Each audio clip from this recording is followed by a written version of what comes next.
Geleme erkeksinin yanıma, faydalımışa kalsana veririz.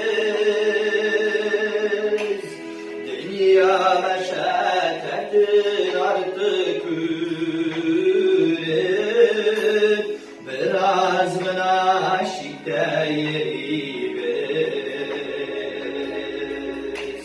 Kütüme gende koyşan sağış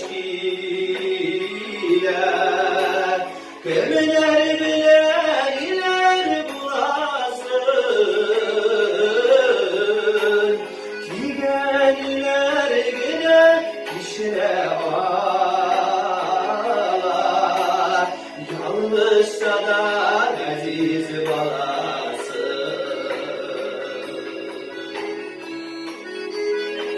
Güneş koyumuzlar, karantin vaktinde bir de jırlar ile doktorları.